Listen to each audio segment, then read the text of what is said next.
Salut, salut. Ici, je voulais parler un peu des bases militaires en Côte d'Ivoire. Qu'est-ce que projettent ces Occidentaux en mettant ces bases militaires en Côte d'Ivoire, surtout aux pays limitrophes, à l'entrée des pays limitrophes, parce qu'ils ont une idée derrière la tête. Mais en ce moment, regardant ce forum, on peut quand même avoir quand même des idées concernant ces bases militaires installées en Côte d'Ivoire. Parce que c'est pas normal, un pays qui se dit souverain ne peut accepter qu'on vienne mettre des bases militaires. Une base militaire, je peux comprendre, mais 2, 3, 4.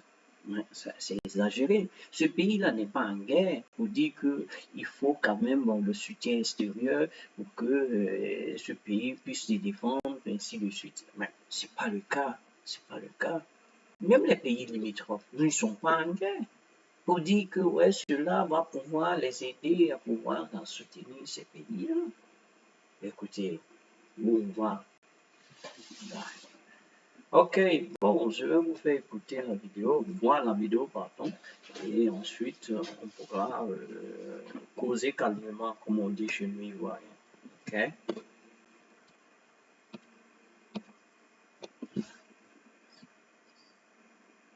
L'Afrique de l'Ouest est-elle devenue le nouveau terrain, le nouveau champ de confrontation Russie-OTAN? 90 minutes pour faire le tour de la question avec nos invités. J'ai le plaisir et l'honneur de vous présenter en premier Nani Sossou. Bonjour, monsieur Sossou. Bonjour Gilles, bonjour à tous les panafricains, bonjour à tous ceux qui nous suivent un peu partout dans le monde. Nani Sossou, dans ses habits royaux, il est consultant en communication politique. Il sera en compagnie de celui qui ne bouge pas. Il est de retour. Bienvenue. Sagoyou Kegewe, capitaine. Oui, bonjour Gilles, et puis toutes mes excuses à mes amis. La dernière fois, je n'étais pas là, je vous l'avais annoncé. À qui vous avez beaucoup manqué, oui, d'ailleurs. Oui, je vous l'avais annoncé que je serai chez moi aux Evala. Des Evala qui se sont très bien passés. Les luttes traditionnelles en pays cabier. Les luttes traditionnelles en pays cabier qui se sont très bien passées. Et je crois que la joie était partout. C'est une fête, on ne peut pas faire plus populaire que ça. Donc ça s'est bien passé. Je rassure tous les amis que, quoi qu'on dise, ces événements se sont très bien passés. J'espère que tu nous as ramené des résidus de la fête. Non, les résidus de la fête, voilà, on ne se promène pas avec. Je passerai à la maison alors. Même moi, je n'ai pas le droit d'y toucher. La viande est interdite au studio ici. Voilà. Sagoyou Kegewe, ancien ambassadeur, journaliste Côte d'Ivoire, Soro met en garde Ouattara contre les bases militaires étrangères. C'est le thème du jour. Vous êtes autorisé à contribuer à la richesse de cette émission en nous envoyant vos contributions. C'est via WhatsApp, plus 228 96 08 43 43. C'est le numéro pour nous écrire. J'aurai le plaisir de relayer vos messages dans la seconde partie. Si vous nous suivez en direct ce dimanche midi, si c'est en différé sur notre chaîne YouTube, c'est le moment de soutenir cette émission. Faites-le en même temps pour ne pas oublier. Nous avons besoin de votre soutien pour lutter contre ceux qui veulent nous rendre invisibles. Ensuite, abonnez-vous à notre chaîne et activez la cloche de notification pour recevoir des alertes quand nous publions de nouveaux programmes. Et puis, abonnez, partagez New World Forum pour porter loin la voix de cette Afrique qui veut changer. La voix de cette Afrique qui change. Alors, chers invités, Guillaume Soro, lui encore, dénonce l'installation, l'accumulation des bases militaires étrangères en Côte d'Ivoire. Il fait certainement allusion au déménagement des États-Unis vers Odiéné, au nord-ouest de la Côte d'Ivoire, en plus des bases militaires françaises qui existaient depuis belle lurette. En quoi le président Ouattara a-t-il tort d'accueillir ces bases françaises et américaines en Nani Sossou? Oui, tout d'abord, avant d'aller dans le vif du sujet, j'ai une mémoire. Je voulais présenter à toutes les familles endeuillées par le drame terroriste qui s'est abattu à Kwekpakandi, dans le canton de Kondouaré, hier, où l'hydre terroriste a encore frappé sur notre territoire. Et on a eu une douzaine de militaires qui sont tombés sur le champ d'honneur. On a eu des disparus et de nombreux blessés. L'émotion est vive ce matin partout dans le pays. Et j'oserais, avant de commencer, saluer la mémoire des vaillants forces de défense et de sécurité qui sont au champ de bataille tous les jours pour défendre notre intégrité territoriale, qui sont là pour notre sécurité. Je voudrais également adresser à l'attention de leurs familles toutes nos condoléances. Ce n'est pas facile de perdre des soldats jeunes, de perdre un membre de sa famille. Je voudrais témoigner ici notre solidarité, notre empathie et nos sincères reconnaissances pour le travail qu'abattent tous les jours les forces de défense et de sécurité. Le terrorisme, ce n'est pas qu'au Sahel, c'est aussi chez nous, sur la côte, sur les pays de la côte. On l'a connu en Côte d'Ivoire, on l'a connu au Ghana, au Bénin. Et c'est le lieu ici d'appeler nos chefs d'État à mutualiser nos forces, à mutualiser nos renseignements, à mutualiser nos ressources pour qu'on parvienne ensemble à bouter hors de notre continent, hors de notre zone de l'Afrique de l'Ouest, le terrorisme. Parce que les terroristes qui ont frappé au Togo hier, ce sont les mêmes terroristes qui ont frappé en Côte d'Ivoire, qui frappent au Ghana, au Bénin, qui frappent tous les jours au Burkina, au Mali, au Niger. C'est ensemble, dans notre espace commun, qu'on doit mutualiser nos forces pour arriver à bout de ces terroristes. Donc je voudrais encore témoigner ma sympathie et ma solidarité envers tous les soldats, envers notre armée qui est au front tous les jours. Et j'appelle tous les Togolais à cet élan de solidarité, à renseigner les forces de défense de sécurité, à dénoncer tous les suspects qu'on trouve dans nos villages, dans nos hameaux, ceux qu'on ne connaisse pas et qui du jour au lendemain s'installent chez nous. Il faudra les signaler aux forces de défense et de sécurité pour qu'ensemble on arrive à bout de ce fléau. C'est le message que je voulais porter d'abord avant qu'on entre dans le vif du sujet ce matin. Ben, cela dit, donc, revenons aux bases militaires. Oui, en ce qui concerne donc... ça pose problème. Voilà. Parce que ce qui s'est passé hier au Togo rentre effectivement dans le vif du sujet du jour. Et celui qui porte cette voix aujourd'hui, le président de GPS, n'est pas quelqu'un qui sort Est-Nilo pour porter cette estocade-là contre son ancien mentor Ouattara. N'oublions pas, Soro Guillaume Kibafori était un ancien rebelle qui était à la tête des forces nouvelles de la rébellion qui a frappé la Côte d'Ivoire en 2002, qui a scindé le pays en deux parties. La partie de Bouaké jusqu'à Wangolo-Djougou, aux confins du Burkina, et la partie sud dirigée par les forces loyalistes de Laurent Gbagbo. Et ma foi, cette rébellion était née où? Au Burkina Faso. Et au Burkina Faso, bien qu'il y avait des bases militaires françaises et l'AFCON, la base militaire américaine, cette rébellion était née. Or, il y avait des accords de défense entre la Côte d'Ivoire et la France pour qu'on mate toute rébellion ou toute tentative de rébellion, mais ça n'a pas été fait. Ceci étant dit, si Guillaume Soro dit ça, c'est parce que il a constaté que des militaires américains ont été chassés du Niger. Et c'est quel pays qui les a accueillis? C'est la Côte d'Ivoire, où le président Alassane Ouattara leur a trouvé une terre d'asile, une terre d'accueil, une terre pour installer une base militaire, alors que la Côte d'Ivoire est censée être un pays de paix. Et on ne comprend pas pourquoi on doit avoir une base militaire américaine juste au nord de la Côte d'Ivoire, à Odiéné, à quelques encablures de la frontière avec le Burkina Faso. Et il y a également déjà en Côte d'Ivoire le 43e BIMA qui est là depuis plus de 50 ans. La base militaire qui est proche de l'aéroport à Port-Boué, le 43e BIMA qui est là. Et ces bases-là ont servi, surtout le 43e BIMA, n'oublions pas, rappelons l'histoire. Cette 43e BIMA a servi à déstabiliser la sous-région, notamment la rébellion qui a eu lieu, la guerre qui a eu lieu au Libéria. Et la déstabilisation, c'est un camp d'opération qu'on a vu qui a fomenté pas mal de coups d'État dans la sous-région, notamment l'assassinat de Thomas Sankara, notamment. Et on a constaté que ce sont les bases militaires françaises en Afrique qui opèrent, qui déstabilisent, notamment le Gabon, la base militaire du Gabon, qui a occasionné la guerre du Biafra au Nigeria. Donc, ce sont des faits historiques. C'est pour ça que lorsque Guillaume Kibafori Soro dit aujourd'hui que c'est dangereux d'accueillir des bases militaires sur son sol, on le comprend. Pourquoi on le comprend? N'oublions pas que les Français ont été chassés du Burkina Faso. Ils ont été chassés du Niger. Ils ont été chassés du Mali. Les Américains étaient chassés du Burkina. Ils étaient chassés également du Niger. Les forces européennes étaient chassées du Mali. Et toutes ces forces-là, l'Allemagne dernièrement, qui a été chassée de l'Allemagne, trouve refuge où? En Côte d'Ivoire. C'est clair et simple. C'est une chose qui est claire. C'est-à-dire que la Côte d'Ivoire est en train d'accueillir toutes ces puissances étrangères pour encercler en réalité l'AES, l'Alliance des États du Sahel. C'est pour les encercler et pour porter mieux les stockades. N'oublions pas que le général Vincent, comment il s'appelle encore son nom? Lecointre. Vincent Lecointre a affirmé qu'il faut une nouvelle armée pour reconquérir l'Afrique.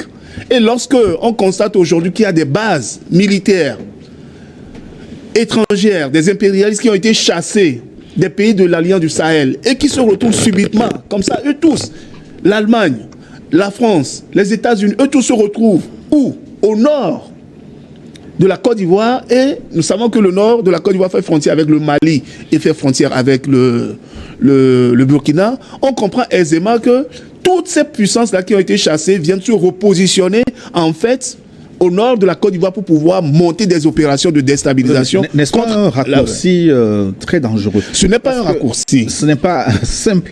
Il suffit seulement que ces bases s'installent en Côte d'Ivoire pour qu'on leur prête des intentions de déstabilisation d'autres pays? Parce qu'ils ont longtemps, les Américains par exemple sont restés au Niger, mais on n'a pas eu vent d'une je voulais poser une simple question, Gilles, et je crois que tous les esprits avisés peuvent comprendre l'essence de cette question. Est-ce que la Côte d'Ivoire est un pays qui est en guerre?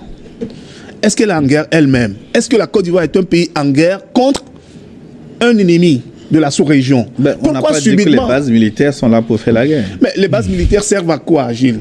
Les bases militaristes servent à monter des opérations, soit dans la sous-région. Nous savons tous que lorsque la guerre a éclaté après les élections présidentielles d'octobre 2010 en Côte d'Ivoire, on s'est servi de la base militaire, le 43e BIMA, on s'est servi de cette base militaire-là pour déstabiliser la Côte d'Ivoire et pour faire un coup d'État à Laurent Gbagbo. Ça, vous l'avez dit, Excellence Sogoyo Kegewe, en quoi, pour vous, ça pose problème, ces bases militaires que la Côte d'Ivoire est en train d'accumuler?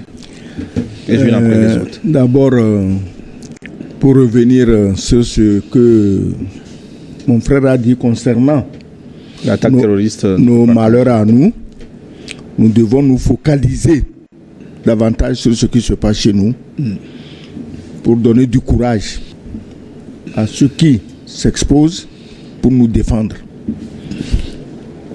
Donc, moi je crois que nous ne pouvons pas les oublier.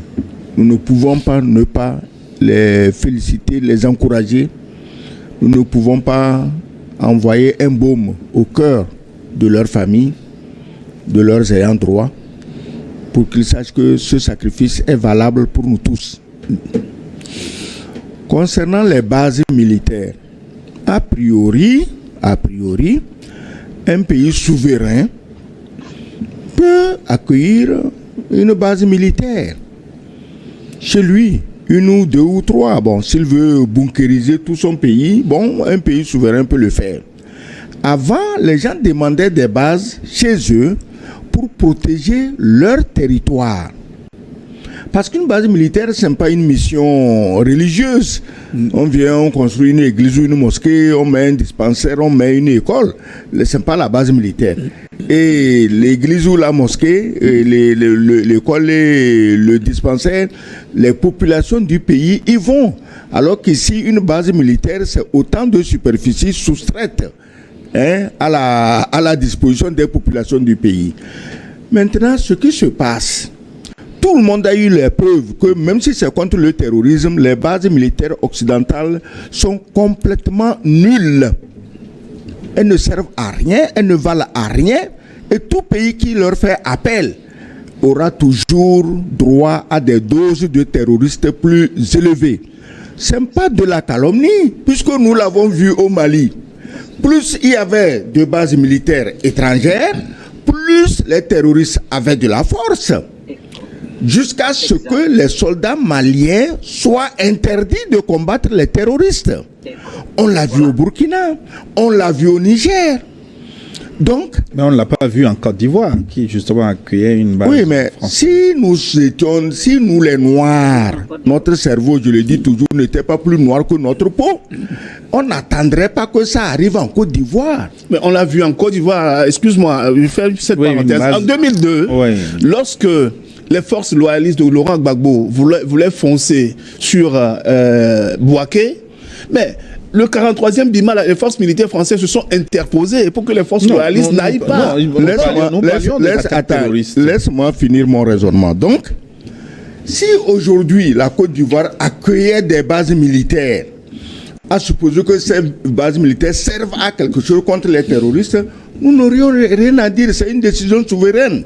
Chaque chef d'État de la sous-région doit se montrer très entreprenant en ce qui concerne la protection de ces populations.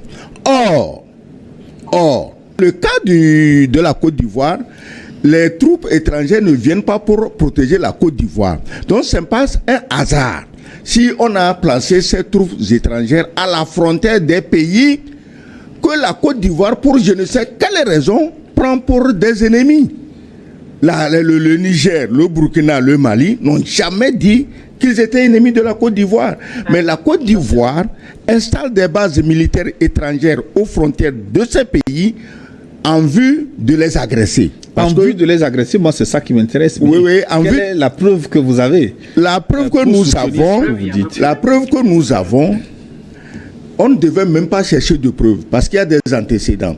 Au moins en Côte d'Ivoire, quand on dit qu'il y a des bases françaises ou américaines, les gens ont la sagesse de se taire. Mais dans d'autres pays, quand on dit qu'il y a base française, il y a des gens qui pondent des communiqués délirants, mensongers, crapuleux, pour dire que ceux qui dénoncent ces bases sont ceux qui mentent. Tu comprends? Ça veut dire que si en Côte d'Ivoire, les Américains ne nient pas qu'ils ont leur base à Odiéné, ça veut dire qu'a priori, ils n'ont pas de mauvaises intentions. Mais ceux qui ont de mauvaises intentions cachent leur base. Ils font des pistes de 3000 mètres et on les voit par satellite, on les voit à pied, mais ils disent non, il n'y a rien, il ne faut pas parler de ça. Si tu dis ça, tu es un menteur. Ça veut dire quoi? Ça cache de très vilaines intentions. Si tu n'as pas de vilaines intentions, tu ne peux pas cacher une piste de 3000 mètres. À Odiéné, je ne sais pas qu'est-ce que les Américains ont construit ou n'ont pas construit, mais ils ne pondent pas des communiqués complètement délirants. Ah non, nous on n'est pas là. Vous êtes là, vous dites vous n'êtes pas là. Donc, on ne peut pas mettre des bases militaires aux frontières des autres pays en vue de les déstabiliser au vu et au su de tout le monde. Comment crois-tu? Est-ce que c'est un hasard? Et regarde le petit Sénégalais qui vient, tu ne sais rien encore de choses, tu vas d'abord promettre aux Européens que tu vas leur donner une base à la frontière du Mali et comme par hasard, tu te retrouves médiateur. Mais médiateur des gens que tu veux attaquer, donc vous êtes complices pour encercler l'AES, Sénégal, base, Côte d'Ivoire, pas une base, plusieurs bases, Bénin, base, mais comme c'est interdit de parler des bases françaises au Bénin, bon, mes amis, considérez qu'il n'y a pas de base française au Bénin, mais les Béninois voient les bases. Donc, vous encerclez des gens, et puis après, vous arrivez chez eux, comme si de rien n'était, vous vous présentez en médiateur. Médiateur de quoi? Ouais, mais... Vous êtes médiateur de quoi? Donc, laisse-moi finir, pour dire, si, Gilles, nous étions, en tant qu'Africains, des gens sérieux, en réalité, les organisations comme la CEDEAO, comme l'Union africaine, devaient s'intéresser à ces bases militaires. Bravo. C'est-à-dire que le Togo, par exemple, ne peut pas accueillir une grande base militaire étrangère sans que la CEDEAO ait son mot à dire, sans que l'Union africaine ait son mot à dire, parce qu'on sait qu'une base qui se trouve au Togo, ce n'est pas seulement pour protéger le Togo, mais c'est pour menacer les pays alentours. Mais la CEDEAO, tu as vu le triste spectacle que cette association de chefs d'État endormis a donné la dernière fois. Mais au moins, on a eu du baume au cœur en voyant qu'au moins de la CEDEAO, il y a un député. C'est la première fois que moi, j'ai vu un député de la CEDEAO, Guy Marius Sagna, le Sénégalais. Je ne dis pas que tout ce qu'il a dit est bon, mais au moins une fois, on a vu un député qui parlait. Les votants, main levée, acclamation. Mais si la CEDEAO existait, c'était à elle de se pencher sur ces problèmes de base. Ce n'est pas à des journalistes comme nous, sur des antennes de télévision, que revenait la tâche de parler. Mais est-ce que quelqu'un a parlé de base à la CEDEAO? Non.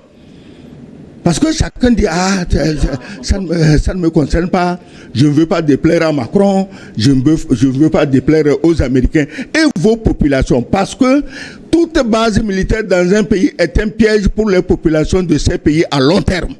C'est vrai.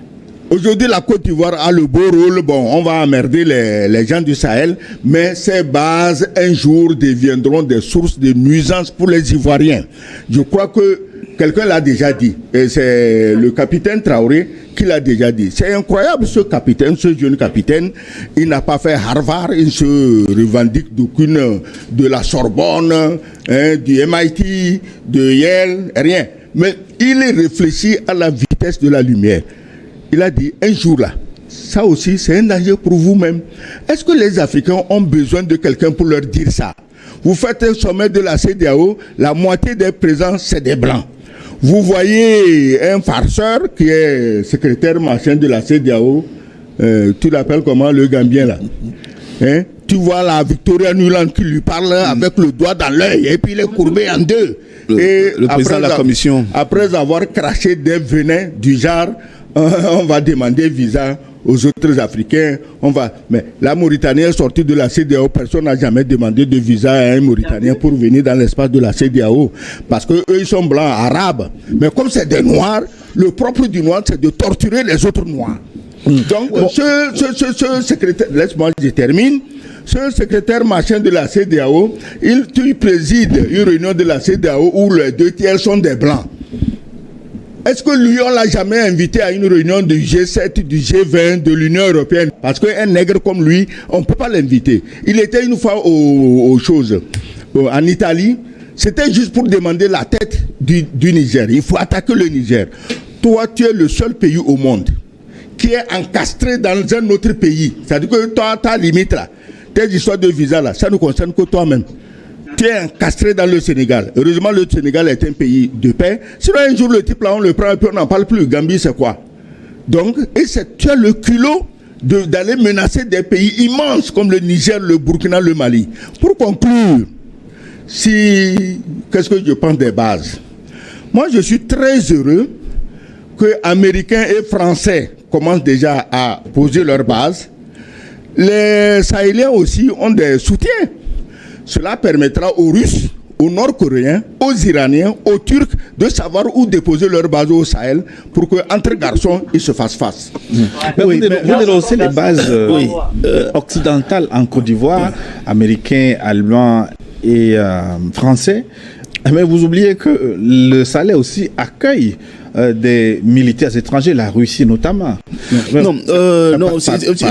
voulais préciser une chose, parce que tout à l'heure, Gilles disait que, est-ce qu'il y a des preuves palpables que la Côte d'Ivoire est belliciste envers les pays du Sahel? C'est ça, non? Mais il y avait déjà un antécédent.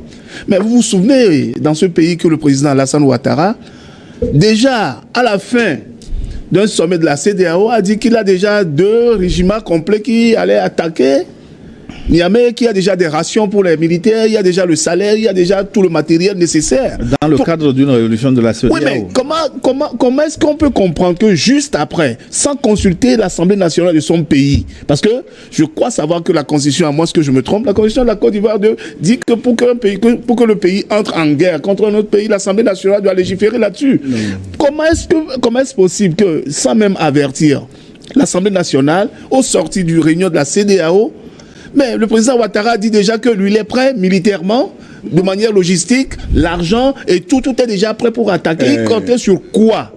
Ça, c'est déjà un acte qui est posé, un acte fort, qui signifie que on était peut-être sur la base militaire française qui l'a aidé à s'installer au pouvoir, le 43e Bima qui l'a installé, à s'installer au pouvoir pour aller attaquer l'AES, pour attaquer le Niger. Donc ça, c'est exactement clair, qu'il y avait déjà des preuves palpables. Il y avait déjà des preuves que la Côte d'Ivoire veut à tout prix déstabiliser ces pays de l'AES. À propos des 800 soldats qui avaient déjà argent et ration pour aller conquérir le Niger. Mais j'ai été surpris que Macron ne les ait pas sollicités pour protéger ces Jeux olympiques. Et il est allé prendre des Qataris. Ça veut dire que Macron même savait que les 800 bidas là, ça ne sert à rien, ça ne connaît rien. Ça ne peut combattre personne. Sinon, mais ils étaient déjà tout prêts, sac au dos. Pourquoi on ne les a pas amenés à Paris pour protéger les Jeux olympiques? Exactement. On est allé prendre des Qataris. Oui. Donc, et les Qataris, pourquoi on a pris les Qataris? Parce qu'ils ont l'expérience de l'organisation de la Coupe du Monde. Mais surtout parce qu'ils ont l'argent, quand même. Oui, quand même. Hein, le Qatar, ils ont acheté tous les Champs-Élysées, ils ont acheté tout Paris. Ils ont acheté le PSG, acheté tous le les Paris dirigeants Saint-Germain. Français. Ils ont les grands musées. Non, un autre sujet. Maintenant, sur le sujet, est-ce que dans les autres pays de l'AES, est-ce qu'il n'y a pas d'autres militaires étrangers? C'est ça, c'est ça en fait la question. Ouais. Mais il n'y a pas une base russe. À ma connaissance aujourd'hui, il n'y a pas une base russe aujourd'hui, ni au Mali, ni au Niger, ni au Burkina.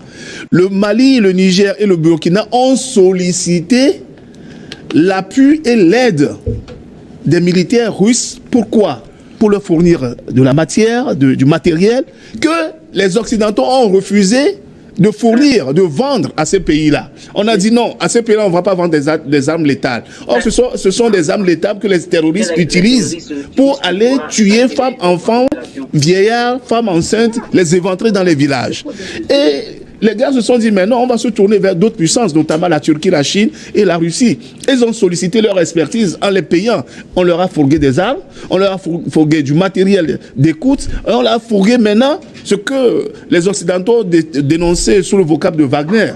En réalité, le ministre des Affaires étrangères du Mali, M. Abdoulaye Diop, avait dit qu'ils n'ont rien à foutre avec Wagner, mais ils avaient affaire avec l'État russe, que c'est d'État à État qui sont en train de parler. Donc aujourd'hui, il y a des services que ces États ont sollicités de la part des Russes.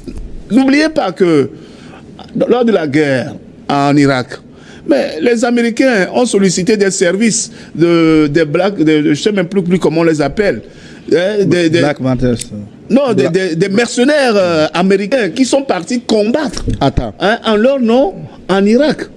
N'est-ce pas? Mais maintenant, si les États du Sahel souhaitent que Wagner vienne, ou bien que les Russes les aident à s'équiper, à s'armer, à se former, où est le problème? Ils n'ont pas encore de base militaire. Mais maintenant, ce que nous souhaitons, c'est que les Russes aussi viennent installer une grande base militaire, étant donné que l'AES est devenue une confédération, le Mali, le Niger, le Burkina est devenu une confédération, qu'on installe une grande base russe, chinoise et turque dans le Sahel, et puis on va voir comment ça va se passer cette confrontation entre Russes et entre Occidentaux à propos des États du Sahel. Tu dis que des mercenaires, des groupes de paramilitaires étaient en Irak. Mais ils sont en Ukraine où on les tue chaque matin. Exactement. Pourquoi tu vas chercher en Irak 10 ans ou 20 ans derrière?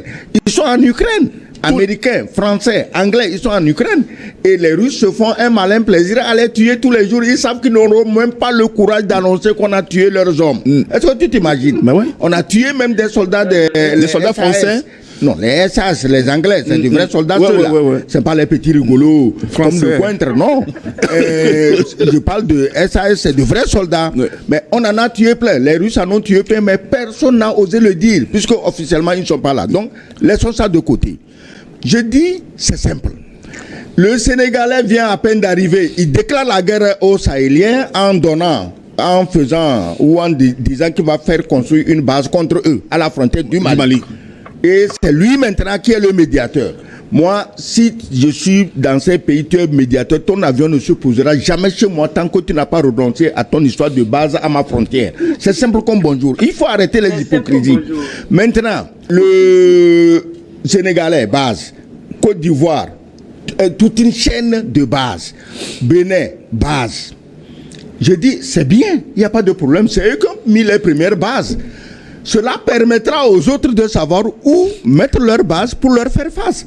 Puisqu'ils disent qu'ils sont venus pour la paix, les autres aussi seront là pour la paix. Entre hommes pacifiques, chaque matin, on peut traverser la frontière, on boit un café ensemble, et puis on revient. Donc, il faut dire ceci. Les Américains peuvent mettre 1000 bases. Les Français peuvent mettre 1 million de bases. Ils ne feront rien au pays du Sahel. Les 3 pays là, c'est 2 700 000 et quelques kilomètres carrés. Ils vont faire comment? Hein? Les Américains, devant nous, je laisse Saïgon, la chute de Saïgon, nous, on était des enfants. Devant nous, à Kaboul, on a vu vos prestations. En Afghanistan. Bientôt, vous ferez, en Ukraine, vous ferez pire qu'en Afghanistan. Vous allez fuir. Si Trump ne vient pas pour vous sauver, en négociant une paix rapide et équitable, vous allez fuir. Les soldats français vont fuir devant les Tchétchènes. Ils vont fuir devant les Nord-Coréens. Ils vont fuir comme des lapins. Mais, donc, tu crois qu'ils vont faire quoi au Sahel? Les Sahéliens même se battront, s'il le faut. Il suffit qu'ils aient les armements. Laissez-les mettre leur base. Ça leur fera beaucoup de métis dans le coin, d'accord? Mais ça n'a absolument aucun effet. Les pays du Sahel doivent continuer leur avancée parce que tout le bon sens, toute la logique, tout le droit est de leur côté. Je ne comprends pas qu'on assiège des pays dont le seul crime est de dire on veut notre souveraineté. Je ne comprends pas que des pays qui se disent africains et indépendants jouent contre des pays africains qui veulent leur souveraineté. Le pays, la Côte d'Ivoire, mais elle fait pitié. Elle fait pitié. Elle ne sait même pas dans quoi elle est. Mais qu'est-ce que vous croyez? Les Sahéliens, je l'ai déjà dit ici, si tu m'attaques, je t'attaque. La Côte d'Ivoire prend trop de risques pour ses populations. C'est pas pour rien que Guillaume Soro, pour revenir au sujet, mais Guillaume Soro pense à la population ivoirienne. Il ne pense pas à ses châteaux en France, quand et comment il va fuir. Guillaume Soro, lui, l'a déjà fui. Cabri Mort n'a pas peur du couteau, il revient. Mais des gens à Abidjan ont déjà leur valise pour fuir. Et c'est eux qui amènent les bases militaires. Est-ce que les bases militaires ont empêché qu'on renverse Bazoum? C'est la peur des coups d'État qui leur font venir tous ces soldatesques-là. Les bases n'ont pas sauvé Bazoum. Les bases ne sauveront pas un autre. Mais quelque part, est-ce que Guillaume Soro n'est pas mal placé pour parler de bases étrangères? Non, mais lui, bien au contraire. Il a longtemps bénéficié des soutiens. Non, bien au contraire, il est le mieux placé pour en parler, puisqu'il en sait quelque chose. Il sait ce que ces bases font. Puisqu'il a eu à bénéficier, effectivement... des services des bases françaises. Des services du 43e BIMA. Il a eu à bénéficier de l'appui du Burkina qui a abrité des bases françaises et américaines. Donc, il sait de quoi il parle. Et quand il avertit que c'est dangereux pour la sous-région, il sait que ces bases-là serviront à la déstabilisation, tout simplement, des États du Sahel. Il ne faut pas qu'on se leurre.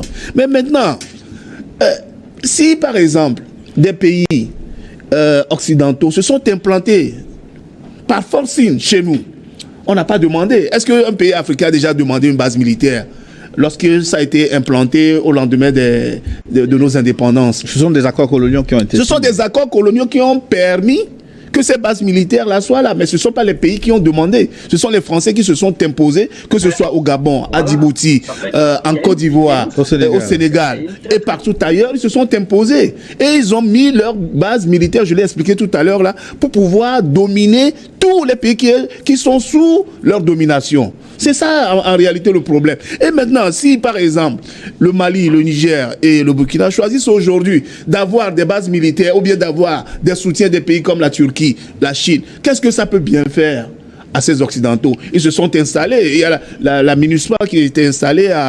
au Mali. Il y a la MONUSCO qui était au Congo. Mais on a compris que toutes ces bases dans le servaient à rien. Et tous ces pays-là, on les a chassés, même en Centrafrique. La mission française a été chassée. Pourquoi elle a été chassée? Ça, c'est une parenthèse. Parce qu'ils faisaient de la pédophilie et autres. Mais on les a chassés. Certains soldats ont été accusés de pédophilie. Mais ils ont été accusés. Il y avait des preuves papables. Les soldats français là-bas pratiquaient la pédophilie. Il ne faut pas se voiler la phrase. La pédophilie fait partie des valeurs qu'ils défendent. C'est eux qui les défendent, c'est pas nous. C'est eux qui disent que c'est des valeurs d'enquête française. C'est une commission d'enquête française qui a démontré que les militaires français se sont adonnés à la pédophilie. En Centrafrique, oui, c'est pas nous qui l'inventons. Pas tous les militaires. Donc, moi, je voulais restituer les faits. On dit chez nous qu'il n'y a qu'un seul qui a des cheveux blancs. On dit Tariq comme étant donc le quartier des cheveux blancs. Donc quand on dit aujourd'hui qu'il y a des militaires français qui se sont adonnés à de la pédophilie, cela entache toute l'armée française, du moins la légion étrangère. Donc si aujourd'hui on les chasse et que d'autres disent non, mais que les Chinois, les Russes viennent chez nous, où est le problème? Est-ce que c'est avec leur argent qu'on paie les Chinois? Mais le président, le premier ministre sénégalais avait dit quelque chose la dernière fois qui était très marquant.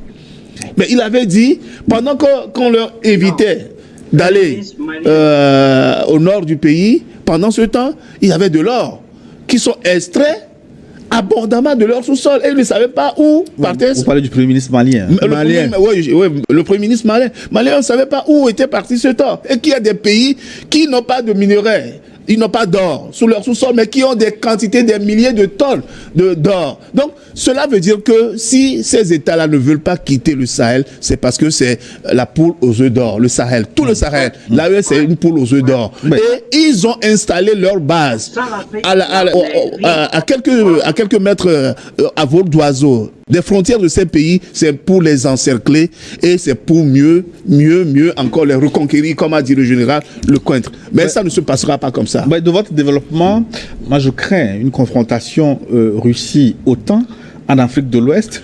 Ce serait une très très très bonne opportunité.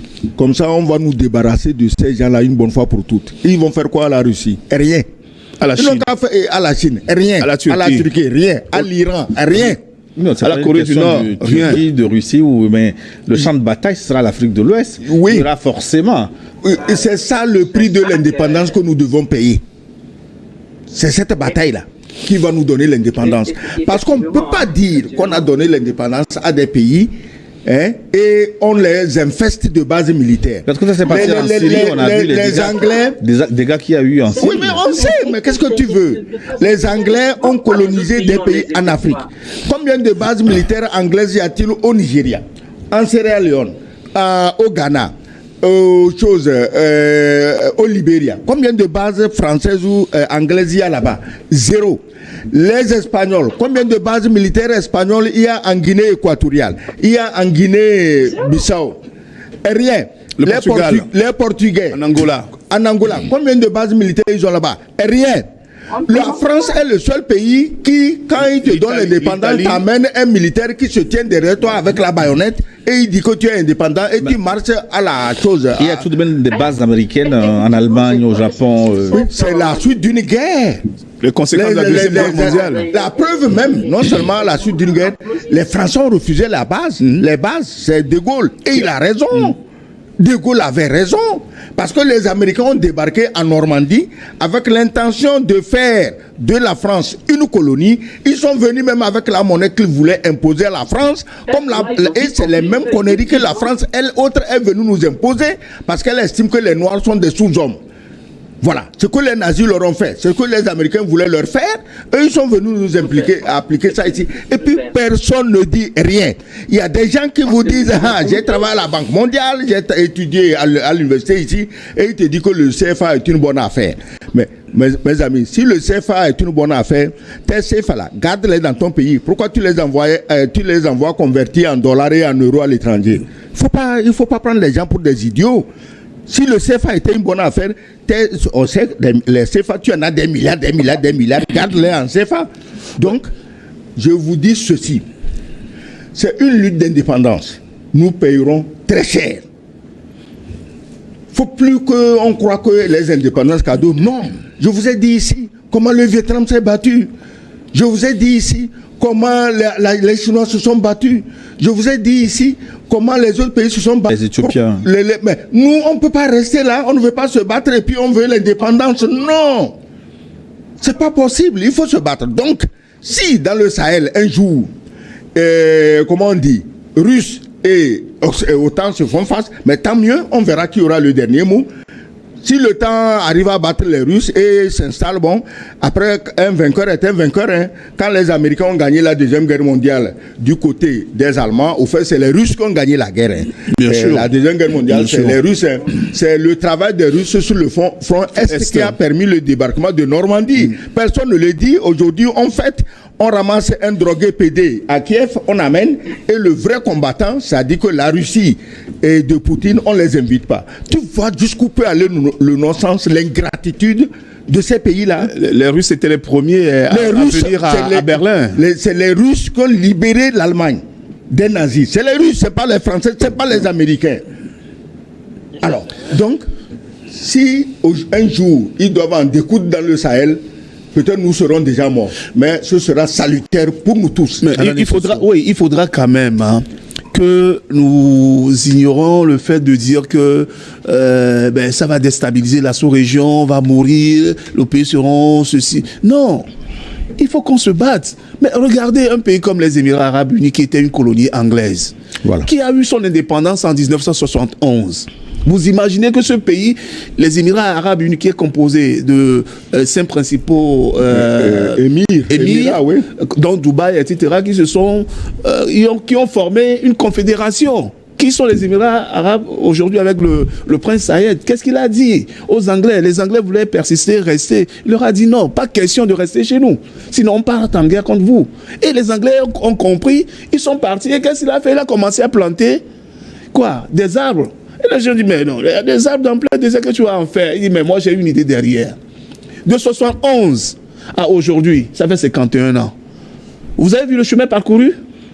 Si ceux-là n'ont pas voulu combattre les Anglais, n'ont pas dit aux Anglais, non, ne vous installez pas chez nous. Vous croyez qu'ils seront là aujourd'hui? Les Anglais seront là et les Anglais vont prendre toutes leurs économies. Mais ils ont dit non. C'est comme ça aussi que nous, les Africains, les Noirs, nous devrons réfléchir pour dire de la même manière que en 51 ans, Dubaï est devenu le centre économique mondial. De cette même manière, Bamako peut devenir le centre économique mondial de toute l'Afrique demain. Mais ça ne peut pas se faire les bras croisés. Mais le chemin que vous décrivez là, ce n'est pas le même. Parce que vous dites dehors les Occidentaux, bienvenue aux Russes. Non, mais on n'a pas dit, on n'a pas dit bienvenue aux Russes. Écoutez, ici. Non, ce que je disais, les Anglais aux Émirats Arabes Unis, c'est pas la même chose. Ici, ce sont des pays qui sont déjà en guerre. Et qui a fait cette guerre-là? Qui a causé cette guerre? Qui a occasionné le terrorisme? Ce sont les Occidentaux. Où trouvent-ils ces armes? On ne dit pas. Le Togo, hier matin, c'est avec des mortiers que les terroristes sont venus bombarder le poste avancé de Kikakandi. Les terroristes ont trouvé ces mortiers où? Ils les fabriquent dans le désert? Mais non, ce sont des Occidentaux qui leur ont fourni ça. Il faut sortir de ce schéma occidentaux dehors, russes dedans. Non. Ce n'est pas les Occidentaux que nous chassons, c'est les terroristes. C'est les terroristes qu'on chasse du Sahel. Et si les Occidentaux se sont accolés aux terroristes, mais ils partent avec les terroristes. Exactement. Ils n'ont pas alimenté le terrorisme. Ils n'ont pas fourni des armes au terrorisme. Ils n'avaient d'ailleurs colonisé personne. On dit non, les Russes aussi vont venir vous exploiter. Tant mieux s'ils nous permettent de chasser les terroristes. Mais on doit les payer. Les Russes, ce n'est pas les compagnons d'Emmaüs, ce n'est pas l'abbé Pierre. Poutine, ce n'est pas l'abbé Pierre. Donc, s'ils viennent travailler pour nous, leurs soldats meurent pour nous, il faut les payer. Mais vous, vos soldats ne mourraient pas pour nous. Vous nous preniez notre or, notre pétrole, nos diamants et notre uranium. Vous nous avez mis dans une telle misère que vous avez des ONG farfelus qui se promènent pour donner des friperies aux gens comme aide au développement. Comme il a dit, regarde les pays du Golfe Persique. Comment en 50 ans ils sont devenus de vrais miroirs du monde. Et vous ici, avec toutes vos richesses là, on vient, ONG machin, à construire un forage. La télévision bavarde, la radio bavarde, les journaux écrivent pour un forage. ONG française est venue aider les pauvres Africains.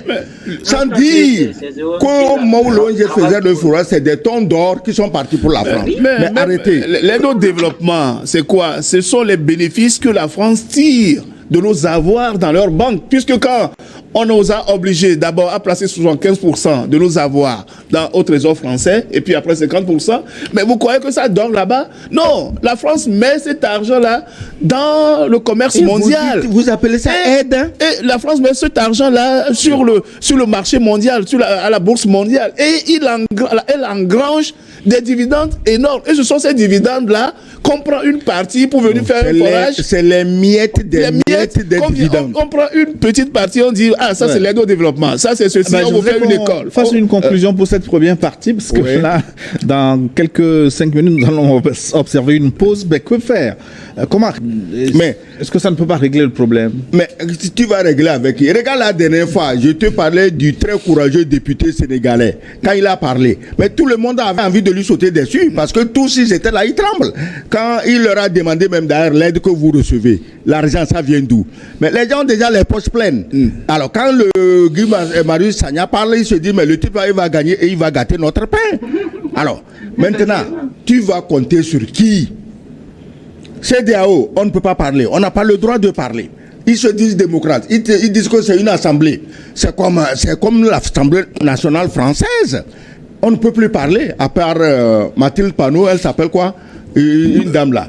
Mais à part elle, qui parle? Personne ne parle. Quand ça ne va pas. 49-3. C'est la démocratie. Ah oui. La CEDEAO est sur oui, et la CEDEAO est sur la route du 49-3. L'ancien Premier ministre. Si Sagna ne peut pas parler, ça veut dire qu'ils vont trouver des moyens répressifs pour empêcher les autres députés de parler.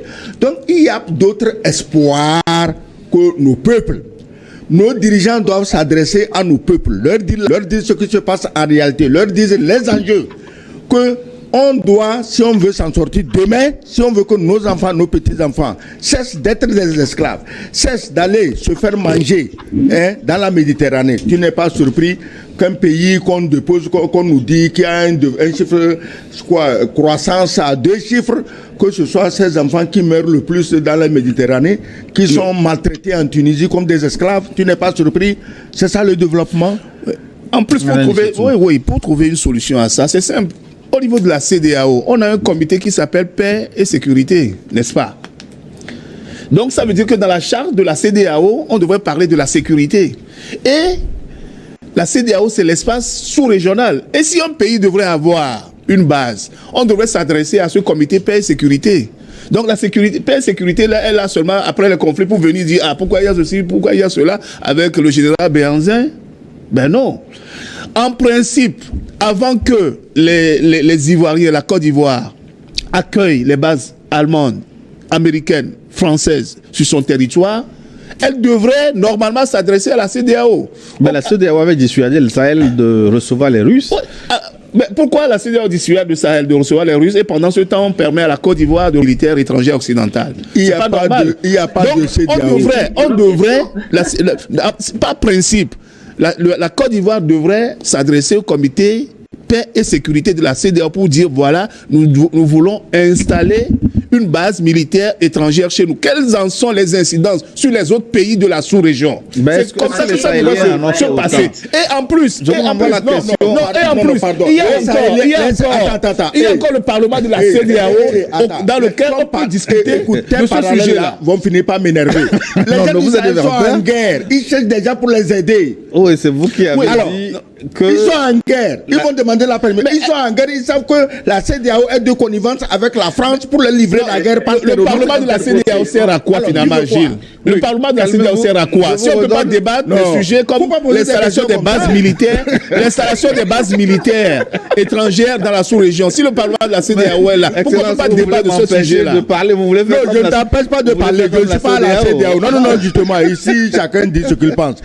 On va marquer une pause. Voilà. Je vous redonne la parole dans